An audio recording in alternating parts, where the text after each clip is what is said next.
বাংলাদেশের যতগুলো বাহিনী আছে আইনির, এদেরকে আমার হাজার সালাম। আর এদেরকে বলি, ভুল কোনো সিদ্ধান্ত যদি আপনারা নেন তাহলে দেশের কলি মেলা বড় ক্ষতি হয়ে যাচ্ছে, আরও সামনে হবে। কেন যে এরাই রাজাকাররা মিলে যে প্ল্যান পালন করতেছে, এতে দেশের মেলা ক্ষতি হয়ে যাবে, দেশের অসহায় মানুষের ক্ষতি হয়ে যাবে, অসহায় গরিব দুঃখী মানুষের।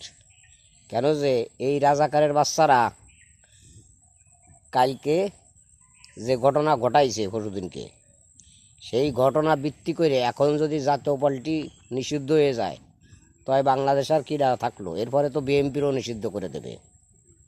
আর বিএনপিরে নিষিদ্ধ করে দিলে থাকলো রাজাকারের বাচ্চারা সব, আর কেউ থাকলো না দেশে।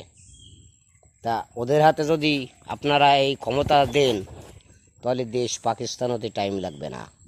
আপনারা যে মুরব্বীরা যে আপনাকে দেশ এত কষ্ট করে স্বাধীন করেছে, যারাই 30 লক্ষ মা বোনের